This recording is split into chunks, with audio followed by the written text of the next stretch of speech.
이번 주 장르가 뭐니? 장르가 뉴스 2주의 머니에서는요. 국세청이 차은우 씨에게 200억 원대 추징금을 통보하며 불거진 1인 기획사 탈세 논란 집중 분석해보고요. 장르가 리얼리티 돈선 체크에서는 내가 원하는 대로 내 입맛대로 커스텀할 수 있는 자동차가 있다고 해서 돈선 체크가 발빠르게 체크하고 왔다고 합니다. 또 장르가 토론 생각이 달라에서는 휴머노이드 로봇 시대는 언제 오는가를 두고 두 로봇 전문가가 맞붙었습니다. 여러분 궁금하시다면 놓치지 말고 꼭 끝까지 시청해주세요. 자, 그럼 장르가 뭐니 지금 바로 시작합니다. 채널 고정!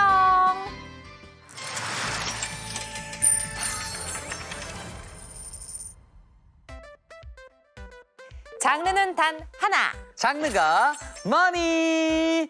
굿모닝 머니언즈. 행복한 금요일에 인사드립니다. 장르가 머니 앵커 권혁수입니다. 네, 날씨는 한파로 꽁꽁 얼어붙었지만 여러분들의 지갑만은 따뜻하길 바라면서 저도 인사드리겠습니다. 안녕하세요. 장르가 머니 아나운서 김하은입니다. 네, 저희 지갑을 더 따뜻하게 만들어주실 두 분의 경제 선생님 소개해드리겠습니다. 먼저 부릉부릉 오늘은 어디로 시동을 걸어볼까요? 박시동 평론가님 어서 오세요. 네, 안녕하세요. 예, 경제 시동을 켜고 어려운 경제 얘기를 쉽게 설명해드리는 박시동입니다. 네, 그리고 오늘 또 어려운 세금 관련 얘기를 쉽게 풀어주실 청하세무회계의 최희유 세무사님 함께 하십니다. 안녕하세요. 안녕하세요. 최희유 세무사입니다. 반갑습니다. 네, 오늘 세무사님이 함께 하시니까 당연히 뭐 세금 이야기를 하게 되겠죠. 그 전에 평론가님과 진지한 대화가 필요한 시간입니다. 진지한 대화요. 네, 시동 이슈. 제가 준비해온 오늘의 이슈. 예, 코스피 5000 시대에 이어서 이제 코스닥 천스닥 시대가 열렸다. 천스닥이 열렸습니다. 라는 소식입니다. 같이 이렇게 열려버렸어요. 코스피 5000 시대를 열자마자 코스닥도 이제 신나게 달려가고 있는데요. 달려가야. 예, 신나게 달려가고 있습니다. 요즘 네. 이 노래 자주 등장하네요. 네. 야, 지난주에 저희가 코스피 5천 돌파했다 얘기를 했었는데 네. 일주일도 지나지 않아서 지금 분위기가 완전히 코스닥에 또 집중이 되고 있어요. 이제는 뭐 3천 스닥 될 거다라는 얘기도 있더라고요. 네. 네, 코스닥이 이렇게 오른 이유를 좀 살펴봐야 될 것 같은데요. 이번에 정부에서 코스닥 활성화 방안을 냈고요. 특히 이제 대통령께서 직접 코스닥을 키우겠다라는 메시지를 시장에 내면서 그렇다면 정책 훈풍이 이쪽으로 불겠구나라는 기대 심리를 만들었다 이렇게 볼 수가 있겠습니다. 대한민국 시장은 여전히 저평가되어 있고 앞으로도 성장 발전 가능성 매우 높다라고 저희는 자부심을 갖습니다. 그동안 코스닥이 신뢰가 좀 떨어진 이유가 좀비 기업들, 돈도 잘 못 버는데 한 자리를 떡하니 차지하고 있는 기업들이 너무 많았어요. 그러니까 내가 투자하는 기업이 정상적인 기업일까, 나쁜 기업일까 시장에서는 좀 판단하기 어려워서 신뢰를 못하고 꺼려지는 분위기가 많았는데요. 이제는 좀 장사도 잘 못하고 문제가 있는 기업들은 확실하게 퇴출시키겠다 이런 얘기도 하고요. 네. 개인들만 투자하는 시장이 되다 보니까 급등, 급락이 자주 나오다 보니까 안정성이 좀 떨어진다라고 얘기를 많이 들었거든요. 이제 앞으로는 연기금 같이 장기로 길게 크게 투자할 수 있는 그런 자금들도 이제 코스닥에 투자하도록 만들도록 환경을 조성하겠다라는 또 대책도 들어있고요. 네. 한편으로 이제 코스닥 위원회가 새집살이 하는 것처럼 날개를 잘 못 펴고 있었어요. 서러움이 좀 있었군요. 서러움이 좀 있었어요. 네. 근데 그 코스닥 위원회한테 힘도 주고 권한도 주고 독립적으로 인사평가도 할 테니까 코스닥 키워봐 이렇게 해서 제도적인 틀도 좀 마련하겠다라고 하니까요. 이제 코스닥이 올라갈 수 있겠다 이렇게 우리가 전망을 할 수가 있는 겁니다. 예, 코스닥은 코스피에 비해서 워낙 좀 변동성이 크기도 하고 주의할 게 많다는 얘기를 많이 들었거든요. 이 분위기를 따라가려는 분들에게 코스닥 투자할 때 이런 거 기억해야 된다 이렇게 조언을 해주신다면 뭐가 있을까요? 너무 좋은 질문이에요. 네. 사실 코스닥 회사들은 실적이 그렇게 좋지는 않아요. 아. 왜냐하면 최첨단 회사이기 때문에 미래를 보고 무슨 신약을 개발한다든지 기술을 개발한다든지 네. 로봇을 개발한다든지 이런 회사들이 많기 때문에 너 당장 실적을 보여줘 그러면 실적이 변변치가 않은데요. 이렇게 평가받을 수가 있어요. 아이고. 그리고 그 실적에 비해서 그럼 너는 주가가 왜 이렇게 높아? 라고 하면 생각보다 싸지가 않네. 이렇게 평가받을 가능성이 많아요. 네네. 그러니까 코스피처럼 실적도 좋고 저평가되는 시장이다 이렇게 보기에는 어렵고 나름의 기술을 기반으로 해서 조금은 그래도 싸지 않은 주식들이 남아있다 이렇게 보실 수가 있겠습니다. 확실한 기술과 실적과 비전을 가진 회사를 나눠서 봐야 되는 옥석 가리기가 조금 필요합니다. 코스닥에는요. 공부를 좀 더 해야 되는군요. 맞습니다. 네. 그렇게 해서 개별 종목을 택하실 때는 그런 공부가 조금 필요하고요. 네. 시장이 올라갈 건 분명한데 공부는 잘 못하겠으시는 분. 네네네. 이런 분들은 어떻게 하면 될까요? 저희입니다, 저희. 시장에 투자하시면 돼요.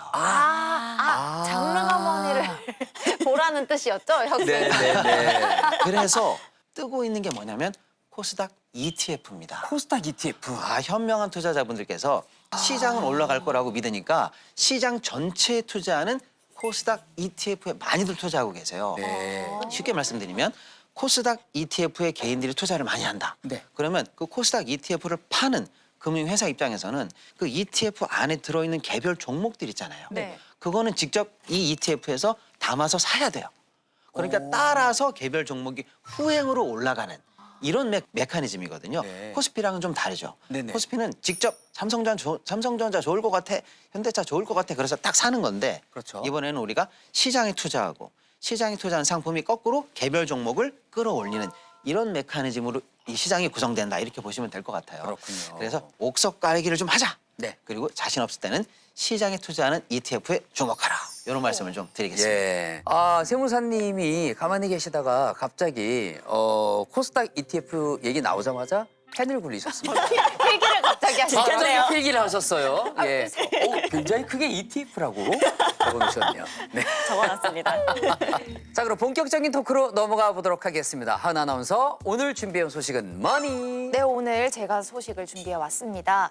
자, 천스닥 소식 이외에 또 지난 한 주의 경제, 사회, 연예면을 휩쓴 뉴스가 있습니다. 네. 뭔지 짐작이 가시죠? 그룹 아스트로의 멤버이자 배우 차은우 씨가 최근 국세청으로부터 200억 원이 넘는 소득세 추징 통보를 받았다는 소식이었는데요. 자, 이로써 다시 한번 1인 기획사 탈세 의혹 문제가 도마 위에 올랐습니다. 법적인 해석의 차이다. 탈세다. 양쪽 입장이 지금 팽팽하게 대립하고 있는 상황인데요. 과연 이번 논란의 쟁점은 무엇일지 이주앤머니에서 오늘 짚어보겠습니다. 이 뉴스 보고 깜짝 놀라신 분들 정말 많아요. 아마 200억이라는 엄청난 규모의 이 돈 때문일 텐데요. 말 그대로 200억이 세금에서 누락이 됐다는 건가요, 세무사님? 사실 언론에 보도된 200억은요 아직 확정되지는 않았습니다. 사실 200억을 구성하는 거는 다 세금은 아니에요. 원래 냈었어야 되는 세금을 본세라고 합니다. 이 본세에 붙는 가산세가 또 있어요. 네. 근데 이 가산세는 작게는 10%부터 크게는 40%까지 붙을 수가 있습니다. 그렇기 때문에 원래 냈었어야 되는 세금 자체가 크다고 하다면 가산세도 그만큼 비례해서 엄청나게 커질 수밖에 없는 거죠. 네. 우리가 주차 위반을 해도 어떤 기일 안에 내면 조금 더 싸게 내는 거고 맞아요. 기일이 지나가면 조금 붙잖아요. 그걸 가산세의 개념으로 이해하면 되겠죠. 지금 정확하게 말씀해 주셨는데 제가 방금 말씀드린 최대 40%의 가산세 이외에 이자조로 또 붙이는 게 있어요. 원래 냈었어야 되는 세금의 시점이 있잖아요. 모든 세금은 마감이 있거든요. 근데 그때 냈었어야 되는 세금을 세무조사 이후에 나중에 내게 되면 이자조로 붙여서 세금을 또 냅니다. 근데 그 세금이 연리로 따지자면은 무려 8%. 와, 그럼 조금만 늦어지면 막 쏙쏙 늘겠는데요? 맞아요. 하루하루 붙이기 때문에 최악의 경우에 5년 있다가 나온다고 한다면 그것만 해도 40%가 되거든요. 그러다 보니까 세무조사를 맡고 나면 아무래도 타격이 클 수밖에 없겠죠. 와, 세무사님, 그런데 그 많은 200억 원의 세금이 추징됐다는 건 이 세금을 안 냈다는 말인 거죠? 사실 세무조사로 추징됐다고 해서 그게 모두 탈세라고 보기는 좀 힘들어요. 물론 고의적으로 탈세를 해서 세금을 내야 할 걸 안 내는 케이스도 있을 수 있겠습니다만 사실 많은 분들이 잘 몰라서 그런 경우가 더 많이 있어요.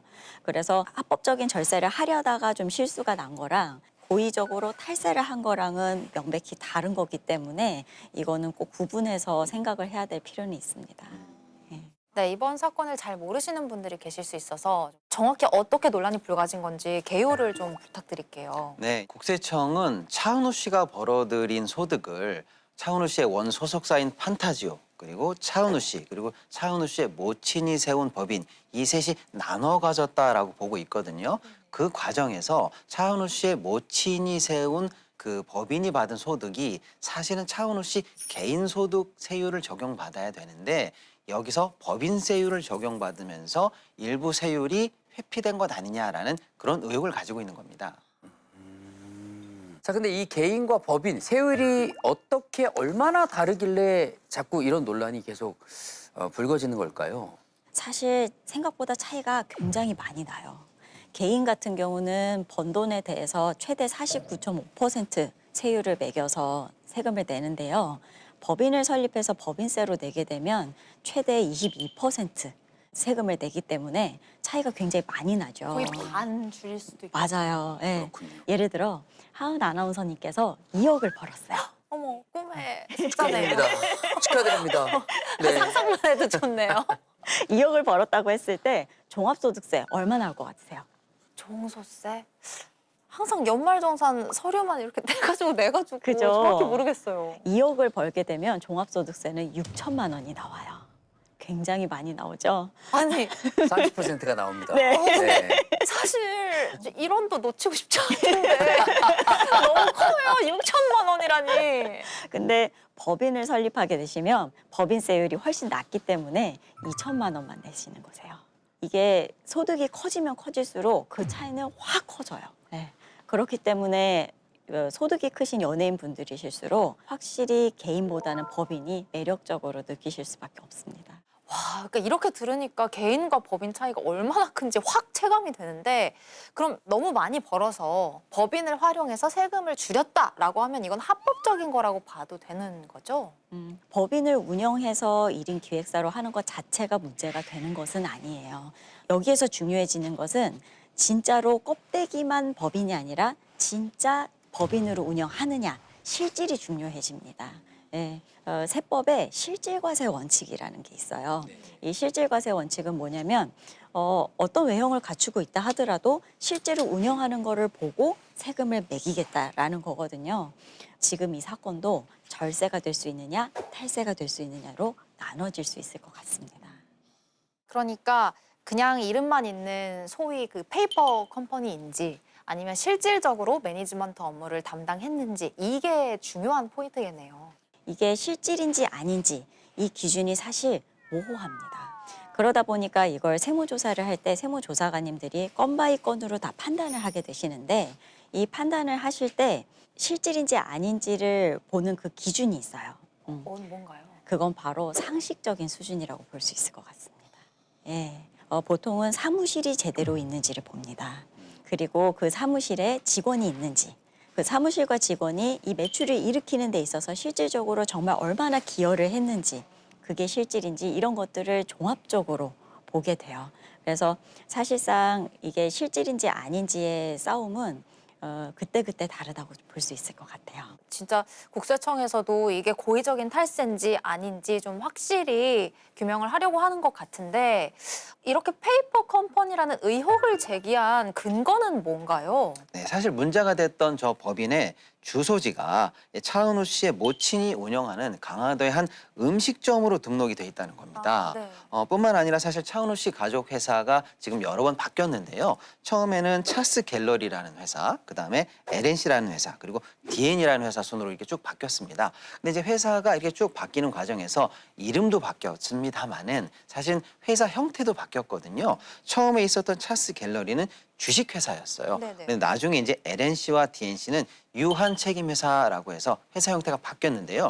주식회사는 쉽게 말씀드리면 사실은 좀 오픈돼 있다 이렇게 보시면 돼요. 그래서 외부 감사도 받아야 되고 그런 측면이 있는데 유한 책임회사는 사실은 출자자들끼리 의사결정을 조금 폐쇄적으로 하면 결정이 좀 쉬운 구조거든요.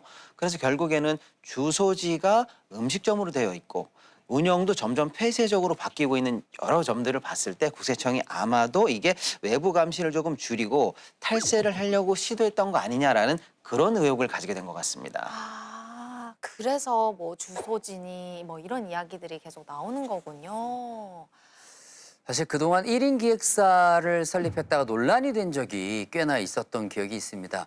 근데 1인 기획사가 다 위험한 건 아니잖아요. 맞습니다. 아까 말씀드렸다시피 실질적으로 진짜 이 법인을 잘 운영하느냐 이게 핵심이 되겠습니다.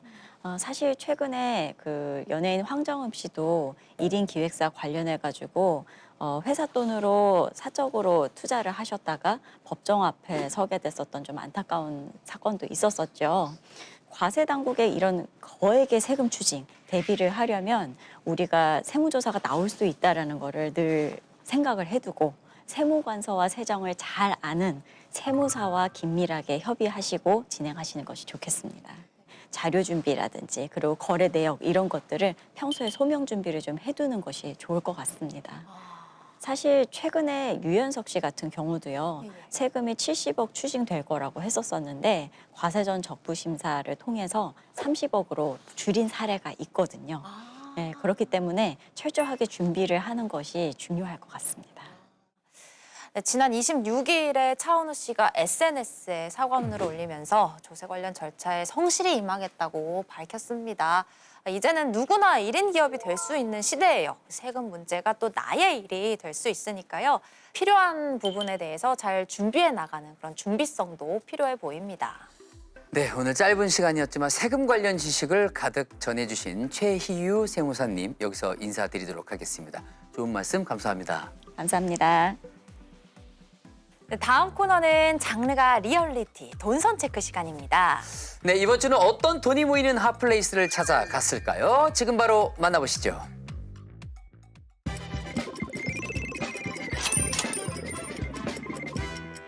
돈이 모이는 핫플레이스를 찾아가는 시간 돈선 체크 코너입니다. 자, 누구보다 빠르게 돈이 흐르는 길목을 찾는 김도훈 기자 나왔습니다. 안녕하세요. 네, 안녕하세요. 자, 사람이 모이고 돈이 흐르는 현장을 찾아가는 돈선 체커 김도훈입니다. 아우, 돈이 흐르는 현장. 네. 오늘 또 네. 어떤 돈 되는 정보가 기다리고 있을지 궁금해요. 먼저 개인적인 질문일 수도 있는데 우리 하은 아나운서는 커피 취향이 어떻게 돼요? 커피 저는 둘둘둘 이런 거 말고. 벌써 저는이라고 했을 때 약간 좀 까다로워 보이긴 합니다. 어떤 취향을 가지고 계십니까? 저는 디카페인 커피를 자주 마셔요. 아, 건강을 생각해서. 그것보다는 제가 카페인을 먹으면 네. 잠을 못 자가지고 아. 네. 그리고 가끔 이제 달달한 게 땡길 때 있잖아요. 그럴 때 이제 시럽을 좀 추가하곤 합니다. 죄송한데 너무 까다로우셔서. 이 정도면 까다로운 거 죄송한데 아니에요. 나가주세요. 죄송한데 이 정도면 까다로운 거 알바하기 아니에요. 너무 힘들어서 그런데 죄송한데 나가주세요. 아, 진짜 요즘 이렇게 커피 한 잔, 샌드위치 하나, 피자 주문할 때도 다 개인 맞춤형대로 자기 입맛대로 이렇게 하는 게 어쩌면 당연한 시대가 됐거든요. 네. 자, 오늘 만나볼 주제는 완전히 또 다른 차원, 넥스트 레벨입니다. 넥스트 레벨입니다. 넥스트 레벨입니다. 네. 그야말로 이 맞춤 차량의 전성시대가 열렸다고 할 수 있는데 자동차도 내 라이프 스타일에 맞춰서 직접 설계하고 또 조립을 할 수가 있거든요. 오, 자동차를요? 자동차를 이렇게 장난감이 아니잖아요. 근데 그걸 어떻게 뭐 마음대로 뗐다 붙였다 그렇게. 범블비도 아니고 큰 차가 그렇게 바뀔 수 있다는 게 상상이 안 되는데요? 상상이 안 되시죠? 진짜 전기차에 또 다른 새로운 장르가 열렸다고 할 수 있는데 그 현장, 실물, 실제로 제가 만나고 왔습니다. 함께 화면으로 만나보시죠.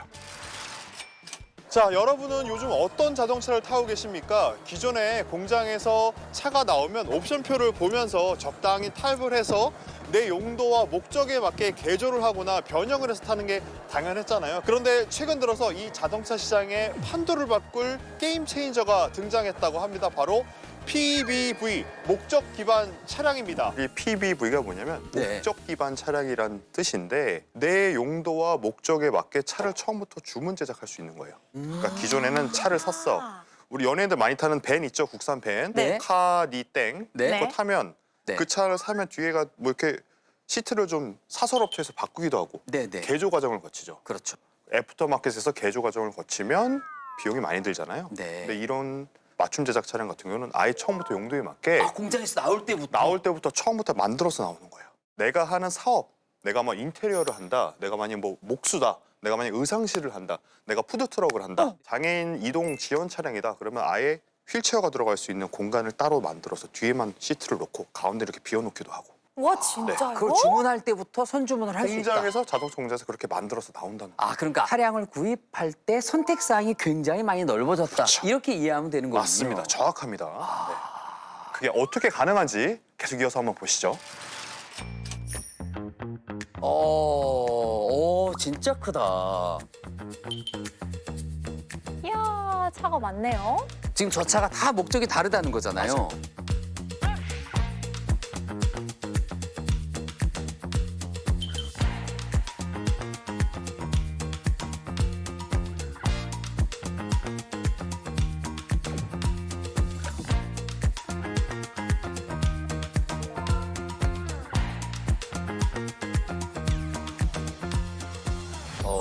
그러니까 다 같은 차인데 저렇게 다양하게 활용을 한 거네요.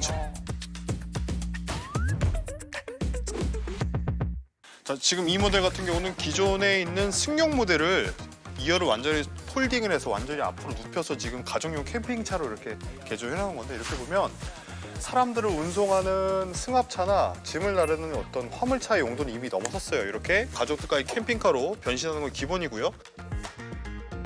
소상공인들한테는 이동식 카페나 푸드트럭, 워크숍이 되기도 합니다. 흥미로운 건 운수업자뿐만 아니라 개인 소비자들의 구매 비중이 다른 상용차에 비해서 상당히 높다고 하는데, 왜 이렇게 많은 사람들이 나만의 PBV에 열광하는 걸까요? 그 이유가 궁금합니다. 안녕하세요. 지금 뒤에 보이시는 PB5를 기획하고 이제 출시까지 담당했던 방기경 매니저라고 합니다. 그동안 이제 현장에서 보시면서 가장 좀 고객들 사이에서 좀 반응이나 이제 뭐 이런 어떤 기대된다 이런 얘기를 들었던 모델이 있다면 어떤 게 있을까요? 가장 인상 깊게 보신 것 같은 모델은 이런 레저용으로 차량을 이제 꾸며놓은 그런 모델에 대해서 관심을 많이 가지셨습니다. 사실 지금 작년에 출시된 PB5 5인승, 이 패신저 5인승을 활용해서 캠핑 용도로 많이 사용하고 있다는 그런 글이 온라인에도 많이 나오고 있고요. 심지어 뒷공간을 개조해서 운수용으로 사용하시다가 주말에는 캠핑용으로 사용하신다든지 이런 업무 용도와 레저 용도를 융합하는 그런 용도로 많이들 사용하고 계십니다. 추가적으로 휠체어가 탑승 가능한 웨이브 모델에 대한 기대감도 많이 있었습니다. 휠체어가 들어갈 만큼 슬라이딩 도어 폭이 되게 넓습니다. 그대로 밀고 올라갈 수가 있어요. 위로. 근데 이 PBV 차량 이게 우리나라가 최초라고요? 맞습니다. 2024년 CES에서 처음 공개된 차량이기도 하고요. 지난해 경기도 화성에 이 PBV 전용 공장이 완공이 돼서 작년 하반기부터 본격적인 양산과 함께 이제 판매가 시작이 됐습니다. 아, 이렇게 영상으로 보니까 저도 굉장히 관심이 많이 가는데 이제 이런 PBV 차량들이 길거리를 막 활보하기 시작했다는 거잖아요. 맞아요. 이제 출시한 지 한 5개월 정도밖에 안 됐거든요. 네네. 사실 이제 조금 이제 판매 대수가 늘어나고 있는데, 자동차 업계에 따르면 해외 수출 물량 포함해서 누적 계약 대수 10,000대 정도 이상 이미 넘어섰다고 합니다. 우와, 지금 출시된 지 몇 개월밖에 안 됐는데 네. 1년도 안 돼서 10,000대면 굉장히 지금 많은 사람들이 관심을 갖고 있다는 거예요? 6개월도 안 됐어요. 반년도 안 됐어요. 아직. 와우. 맞습니다. 이렇게 지금 폭발적으로 관심을 끄는 이유가 있습니다. 한국 브랜드 최초로, 그리고 아시아 전기 경상용차 최초로 2026 세계 올해의 밴 심사위원이 26명 있는데요. 무려 만장일치로 올해의 밴상을 탔어요. 만장일치요? 이 만장일치는 정말 쉽지 않거든요. 아니, 요즘 시대에. 아니 그 싱어게인에서도 그 심사위원 올 전원 그거 받는 거 쉽지 않아요. 않아요. 근데 예. 26명이 지금 요즘 야. 시대에 만장일치라는 거 진짜 쉽지 않은데. 네, 그리고 네. 굉장히 유서 깊은 상이거든요. 세계 올해의 밴. 그동안 이 상은 주로 이제 벤츠, 폭스바겐, 포드 같은 유럽과 미국의 우리가 이름을 들면 알만한 전통의 강자들이 받았던 상인데요. 네네. 이제 우리나라 브랜드가 이 상을 뚫은 겁니다. 아 역시 국산차. 이게 벤츠 살 필요가 없다니까. 아, 역시. 자, 여기 하나 더 얹어서 정말 이 상이 의미가 깊은 게, 유럽 시장은 전통적으로 밴의 강자들이 많아요. 네. 밴들이 워낙 경쟁 모델이 많은데 그걸 다 제치고 아시아에서 한국 브랜드가 최초로 그 상을 받았다는 게 상당히 남다릅니다. 저도 딱 주변에 연예인들이 밴 많이 타잖아요. 네. 그럼 딱 유럽 차들밖에 생각이 안 맞아요. 나거든요. 혁수앵커 연예계 시장 리더가 돼보세요. 마켓 리더. 저 지금 그럼 영상을 남은 영상이 또 있겠죠? 많습니다. 빨리 네. 보고 네. 싶어요. 빨리 보고 싶습니다.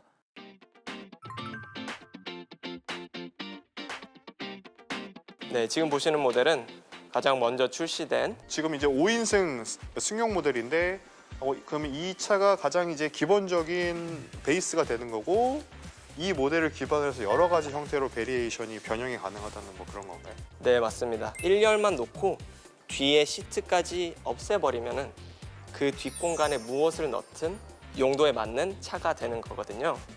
자, 요거는 무슨 차일까요? 오, 네, 지금 보시는 모델은 PB5 카고 롱 모델입니다. 추후에 이제 컴팩트라든지 하이루프 모델로 차체의 사이즈를 다양화해서 출시될 예정이고요. 가장 범용성이 좋은 모델이기 때문에 제일 먼저 출시를 했습니다. 이건 이제 보통 우리가 동네에서 올 수 있는 택배차로도 활용이 가능하고, 네, 여러 가지 개인 사업자들의 용달차로도 활용이 가능한 그런 네. 차네요. 앞에 2명 앉을 수 있고 뒤에는 다 짐칸으로 들어가고요. 패신저와 다르게 화물차로서의 기준에 맞기 위해 격벽이 적용이 되어 있고요. 그러네요. 네. 네, 막혀 있어요, 아예. 맞습니다. 네.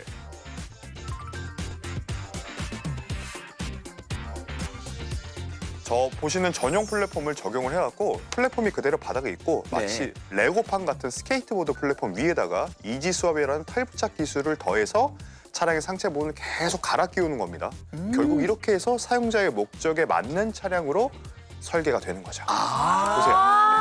밑에 그대로 있고 계속 바뀌죠, 이렇게. 네네. 착착착착. 그래서 아까 레고 말씀하신 거군요. 맞아요. 네. 차 내부도 궁금하시죠? 공간이 얼마나인지 제가 직접 보여드리겠습니다. 눈으로 볼 땐 상당히 좀 길이나 이 폭도 꽤 돼 보이는데 어느 정도 나와요? 이 길이 같은 경우에는 2m가 넘고요. 폭 같은 경우에는 1,500mm 정도 이상으로 확보가 되어 있습니다. 그러면 더블 베드에서 퀸 사이즈 정도가 된다는 건데 그럼 제가 퀸 사이즈가 맞는지 아닌지 한번. 네. 괜찮죠? 들어가도. 네네. 네. 눕고 싶어요, 저런 데는 꼭. 거짓말이죠. 우와! 도훈 기자 키 되게 큰데 널널해요. 넓은데? 키가 몇이요? 182cm요. 괜찮아. 아니, 평평해. 평평한데? 성인 남성 2명은 충분히 잘 수 있습니다. 괜찮은데? 일반 전시장이나 대리점에서도 충분히 시승이나 만져볼 수 있고 경험해볼 수 있긴 한데 이런 공간을 특별히 따로 만든 이유가 있다면요? PBB라는 큰 비즈니스 프로젝트는 차종이 한두 종에서 끝나는 게 아니라 향후 2030년도까지 30종 이상 나올 수가 있기 때문에 일반 매장에서 전시가 힘듭니다. 그 테마를 모든 고객들한테 보여줄 수가 없기 때문에 이런 특별한 공간을 마련을 했고요. 지금 출시한 지 1년도 안 된 PB5임에도 불구하고 이렇게 많은 차들을 전시할 수 있는 이유 그 또한 PBB에 대한 확장성, 그 특장점이라고 할 수 있겠습니다. 나한테 필요한 차량이 뭔지 확인해 볼 수 있는 체험이 있다는데요. 저도 한번 해봤습니다. 자, 캠핑 등 레저 활동을 즐기는 가족 구성원, 업무 특성에 맞춰 차량을 개조할 수 있는 유연성. 이게 근데 보통 선택지가 너무 많아도 고르는데 시간이 오래 걸리거든요. 이것도 하고 싶고 저것도 하고 싶고. 네. 맞아요. 그다음에 나왔습니다. 브레이션 결과별로 추천 차량을 나오는 겁니다. 자, 제가 원하는 차량은 캠핑 맞춤형 PBV. 오. 네. 여기 AR 체험 있는데 볼게요. 저 앞에 있는 차를 싹 대면 AR 게임 체험. 같죠? 나옵니다. 네. 특징을 알아보기 누르면 기본 모델. 현실 증강 게임처럼 이렇게 차량 특징들이 바로바로 나와요. 전용 인포테인먼트 시스템, 그립 감지, 각종 기능들이 나옵니다. 첨단 운전자 보조 시스템, V2L, 외장 디자인 바꿔보기 한번 눌러볼까요? 하얀색으로 바뀌고요. 짜잔. 그냥 바로바로. 색깔이 바뀝니다. 오.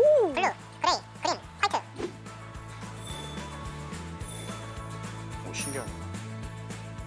구석구석 살펴봤으니 이제 직접 타봐야겠죠? 차 왔다. 시승을 시작하겠습니다.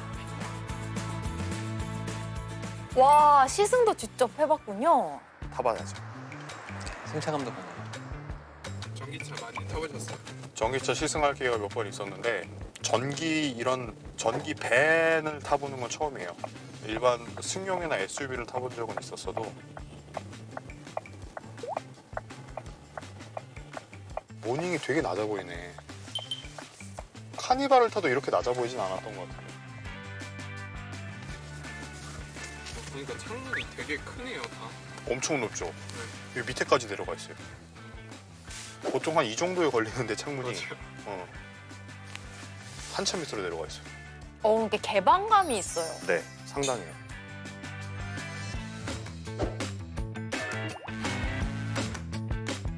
저는 이거 이렇게 5인승만 한 다음에 뒤에를 캠핑을 할 수 있게 아마 뒤에 차박이 가능하게 그렇게 해서 아마 타고 다닐지 않을까 싶은데요. 네. 그게 제일 좋은 것 같아요. 저희 돈선체크 차량으로는 어떻습니까? 이게 딱 우리 촬영 스태프들하고 딱 다니기 딱 좋을 것 같은데? 이제 우리나라에서는 국내 시장에서 이제 처음 시작이지만 앞으로 이런 차량들이 좀 더 많아지지 않을까 싶은 생각이 듭니다. 돌아 나오면 되겠다. PBV 목적 기반 차량은 단순히 이동 수단을 넘어서 우리의 일상과 비즈니스를 확장하는 가장 스마트한 이동 공간이 되고 있습니다. 여러분은 이 빈 캠퍼스 같은 PBV 위에 어떤 라이프 스타일을 녹여내고 싶으신가요? 업무와 여가, 레저가 모두 한 공간에서 해결되는 맞춤 제작 차량의 현장에서 돈선 체크였습니다.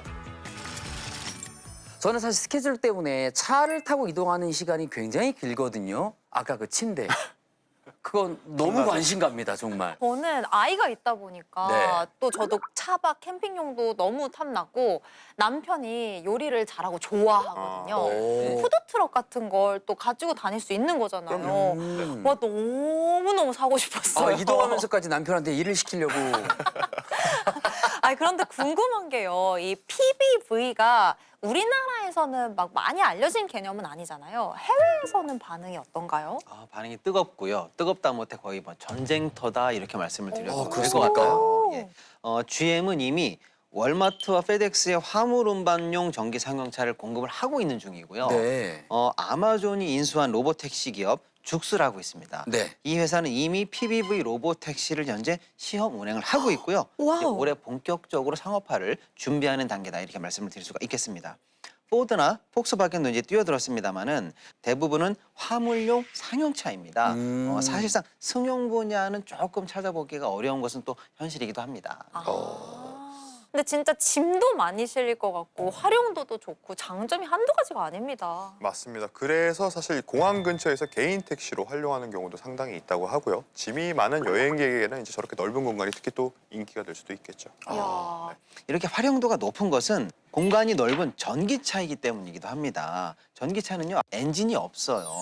그 내부 공간을 그러니까 방처럼 활용할 수도 있고 자유롭게 쓸 수가 있는 거죠. 예, 공간 활용도가 그러니까 기존의 일반 내연기관 밴과는 비교가 안 된다. 오늘 돈선 체크를 보니까 앞으로는 뭐 차라고 해서 단순한 우리가 생각하는 차가 아니라 뭐 물류부터 개인 취미, 라이프 스타일을 완전히 고스란히 담아낸 그런 공간 서비스가 필요하다는 생각이 듭니다.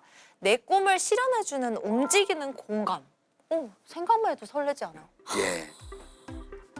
자, 다음 코너는 하은 아나운서가 준비를 해오셨죠? 맞습니다. 자, 생각이 달라 시간인데요. CES를 보고 네. 진짜 제가 그때 엄청 놀라서 입을 못 다물었지 않습니까? 로봇 집사 우리 집에 드리고 싶다 네. 이야기했었잖아요. 제가 꿈꾸는 휴머노이드 로봇 시대 진짜 언제 오는지 내년이면 될지 한 몇 년을 기다려야 될지 너무 궁금한 게 많아서 그 답을 직접 알아보고 왔습니다. 자, 여러분 궁금하시죠? 지금 바로 만나보겠습니다. 세라젬은 세라젬을 혁신 중. 척추 견인 기술, 위장 증상 개선 기술, 혈액순환 개선 기술. 세라젬의 의료기기 기술은 진화한다. 세라젬. 오늘의 스페셜 메뉴는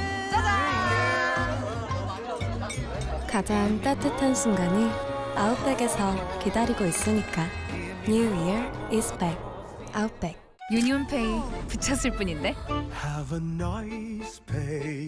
수수료 면제?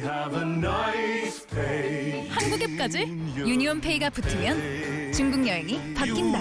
중국 여행은 역시 이 짜그리는 청주야. 청주 그 맛 그대로 오뚜기로. 오뚜기 청주식 돼지김치 짜그리. 저 이거예요. 이거 진짜 청주식인데? 오뚜기.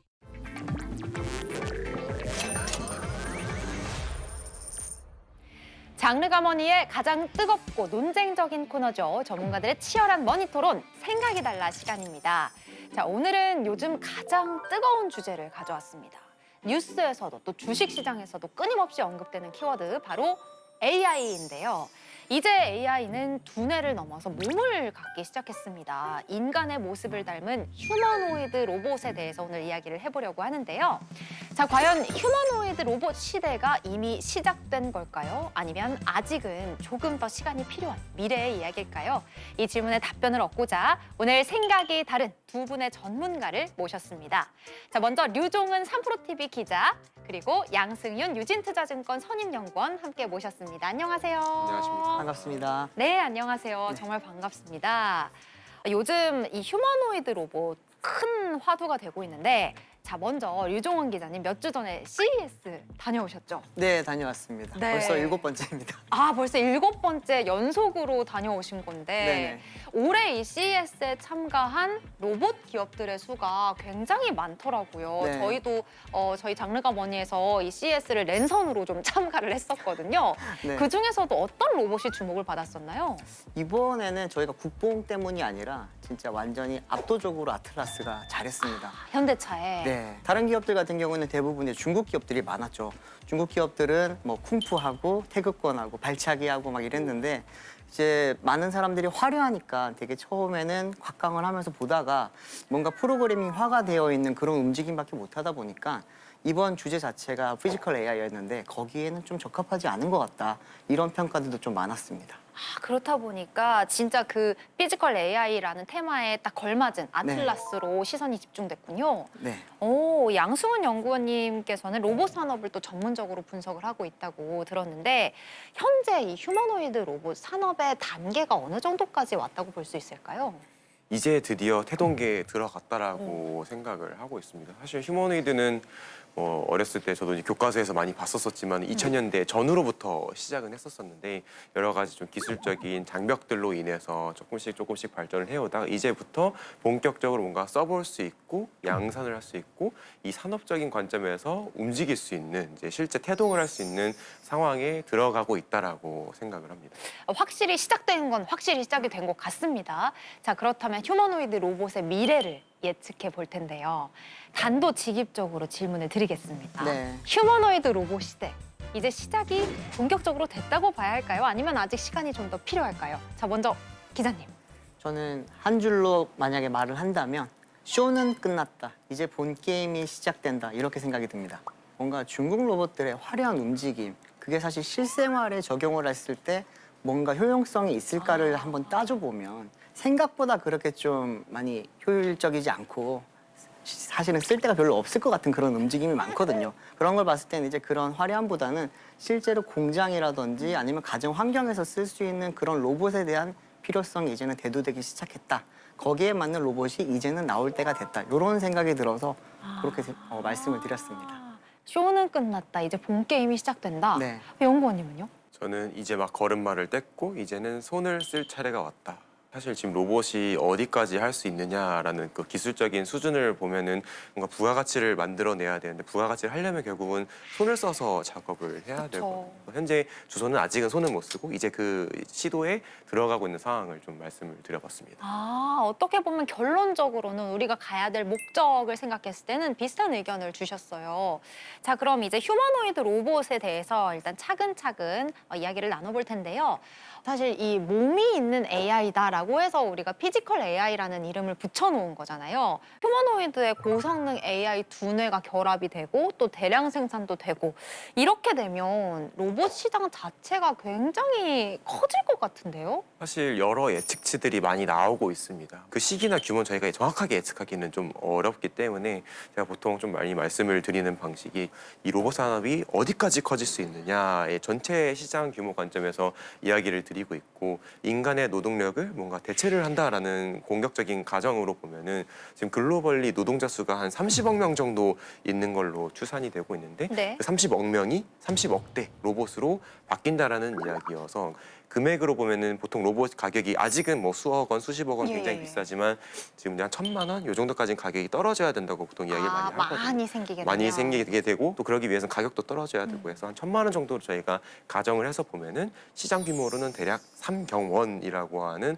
어마어마한 숫자가 나오는 거여서 결국 우리가 이렇게 로봇 산업, 이 휴머노이드 시장에 주목할 수밖에 없는 이유는 뭐 산업적인 효과도 있지만 그 규모 때문에 또 영향을 받고 있다라고 생각을 하고 있습니다. 와, 근데 방금 이렇게 30억 명의 노동자를 대체할 30억 대의 로봇이라고 말씀을 하시니까 이러다가 이 산업 현장에서 일을 하고 있는 사람들의 자리가 빼앗기게 되면 어떨까라는 우려도 들어요. 이런 네. 생각하시는 분들 사실 되게 많거든요. 그쵸. 이런 부분은 어떻게 보세요? 당장의 사람 일자리를 뺏기는 좀 쉽진 않을 거예요. 손 작업이 되게 힘들거든요. 네. 손이라는 게 뭔가 이 감압도 있어야 되고 힘도 조절을 해야 되고 센서와 모터와 감속기까지 다 조절이 잘 돼야 된단 말이에요. 그런 작업이 잘 되려면 생각보다 시간이 조금 많이 걸릴 거고 그 점점 이제 대체가 되는 과정에서 사람은 좀 더 이제 소프트웨어적인 역할을 할 수 있는 부분, 고부가 가치 쪽으로 사람의 일자리가 많이 옮겨가지 않겠냐라고 이야기를 많이 하고 있고요. 또 같이 협업을 하는 거는 생각보다 오래 걸릴 거예요. 실제로 로봇과 사람이 한 공간에 있으면 굉장히 위험한 일이 많이 발생할 수 있거든요. 사람이 해야 될 일과 로봇이 해야 될 일을 아마 기업들은 점점 분리를 하기 시작할 겁니다. 그러면서 없던 일자리가 또 많이 생겨나겠죠. 또 하나 궁금한 게요, 연구원님. 우리나라의 경우에 특히나 지금 인구 감소 또 고령화 문제가 심각하잖아요. 이런 어떤 인구 문제에 이 휴머노이드 로봇이 또 도움이 될 수 있을까요? 사실 지금 정말 중요한 질문을 해주셨다고 생각을 합니다.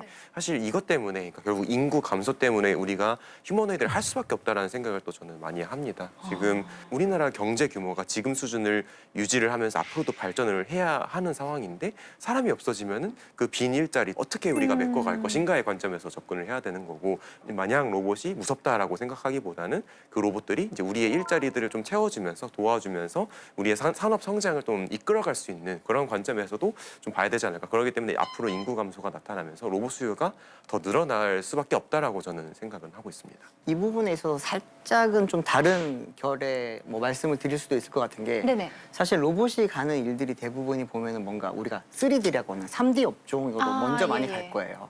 근데 우리나라 같은 경우 인구가 줄다 보니까 그 부분을 지금 이제 아세안 지역 분들이라든지 여러 외국인 노동자들로 대체를 하고 있잖아요.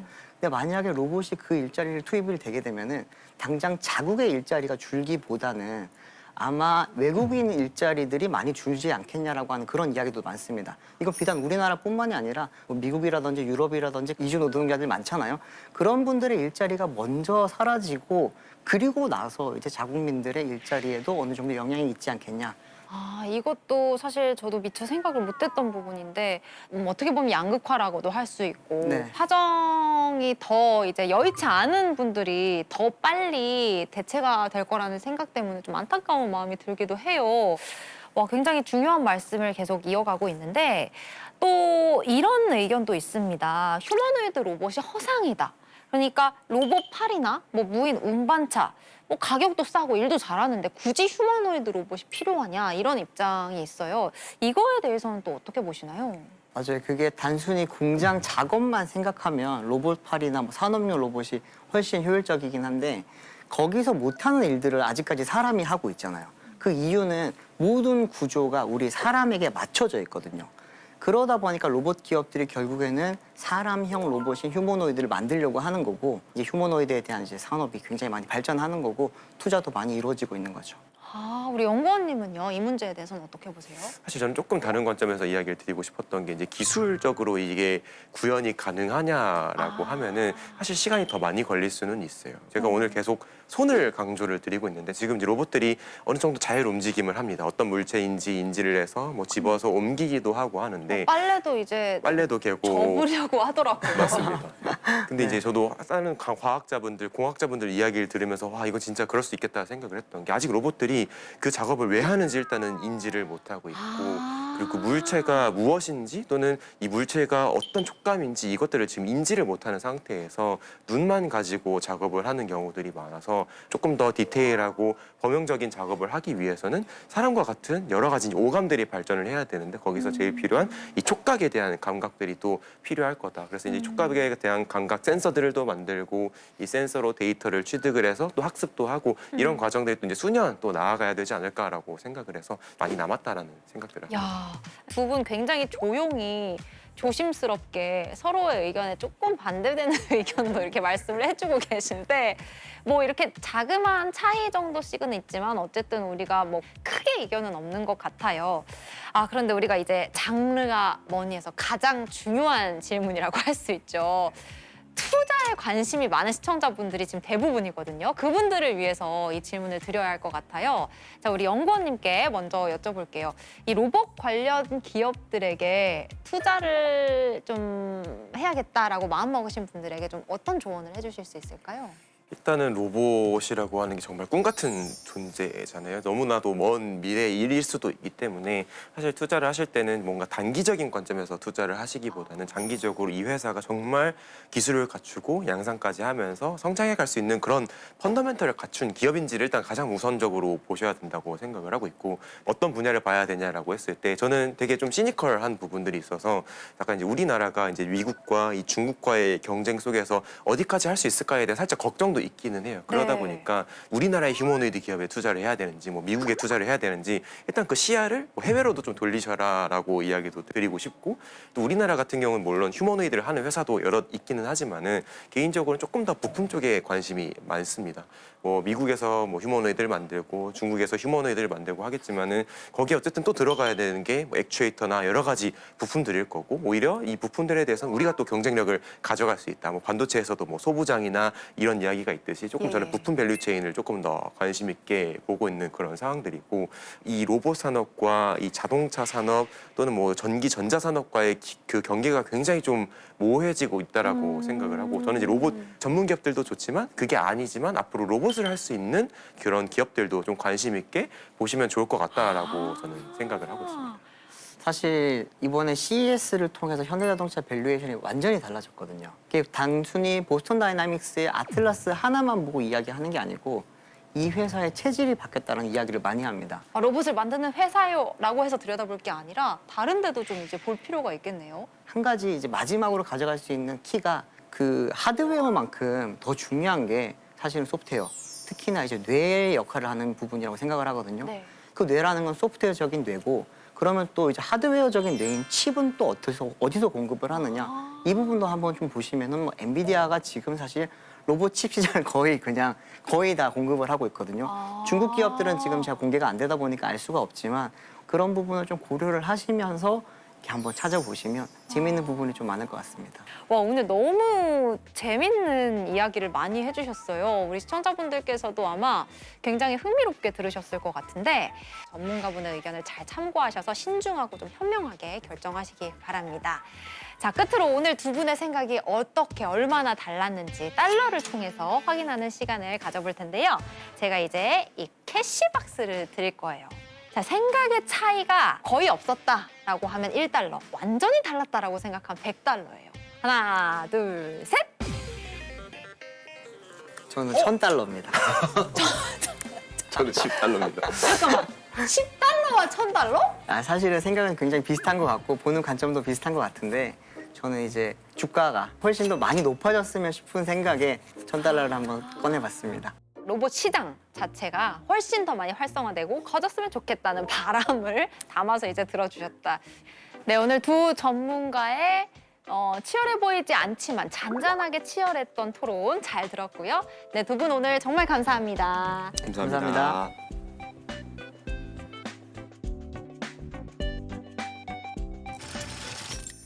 와, 이 전 세계 30억 명의 노동자를 30억 대의 휴머노이드 로봇으로 대체한다. 아니, 옛날 영화 중에 윌 스미스가 출연했던 아이로봇이라는 영화 기억나십니까? 저 기억나요. 저는 그 영화 장면이 막 생각이 났습니다. 진짜 상상이 현실이 되는 세상이 완전 코앞에 있는 것 같죠. 네네. 이 로봇이 대중화되는 그 시점이 굉장히 중요할 텐데 평론가님은 언제쯤으로 예측을 하십니까? 산업 공장에 먼저 들어가는 로봇은 빠르면 2028년에서 30년 정도라고 예상을 하고 있고요. 네네. 일반 가정에 가사 도우미 로봇, 그다음에 화단 정리하는 로봇 뭐 이런 거 있잖아요. 네네. 요리 도우미 로봇, 세탁 도우미 로봇 이런 것들은 2030년 초반이면 도입될 수 있지 않나 이렇게 예상을 하고 있고요. 그래서 집집마다 1가구 1로봇 시대는 2030년대 후반이면 본격화될 것이다. 휴대폰처럼 되는 거군요. 네, 그런 전망을 하고 있습니다. 하긴 지금 이미 뭐 로봇 청소기 갖고 계시는 분들도 많잖아요. 그런데 여기서 중요한 건 우린 투자자잖아요. 네, 돈이 흐르는 곳을 봐야 될 텐데 그럼 어떻게 투자를 하면 좋을지, 언제쯤 하면 좋을지 알려주세요. 어떤 회사가 표준이 될지, 어떤 회사가 세계 시장을 장악할지는 이게 좀 헷갈리실 수 있잖아요. 네네. 현재 압도적인 기술이 있는 회사, 둘째, 대기업, 큰 회사가 지분을 투자했거나 그 회사의 판로가 연결돼 있거나 그 회사의 모 기술, 예를 들면 자동차에 바로 들어간다든지 모 기술과 연계되어 있는 회사를 택하신다면 조금 더 안정적인 관점으로 이 앞으로의 긴 10년의 세월을 버티실 수 있지 않을까 이렇게 생각을 해봅니다. 이제 미래 산업의 방향이 점점 로봇 쪽으로 향하고 있는 것 같은데요. 이럴 때일수록 더 많이 공부하고 또 신중하게 투자해야겠죠? 네, 맞습니다. AI면 AI, 로봇이면 로봇이 첨단 산업의 흐름과 함께 돈이 어디로 흘러가는지 잘 공부하고 확인하려면 시장의 흐름을 제대로 파악하는 힘을 길러주는 저희 장르가머니를 챙겨봐야죠. 죄송합니다. 아, 죄송합니다. 제가 괜히 장난쳐가지고. 네, 이 돈의 흐름이 보이는 장르가머니가 여러분과 늘 함께하고 있습니다. 저희가 준비한 소식 오늘은 아쉽지만 여기까지입니다. 네, 저희는 다음 주에 더 유익한 정보 가득 들고 돌아오도록 하겠습니다. 네, 그럼 여러분 이번 주도 다음 주도 모두 부자 되세요. 부자 되세요.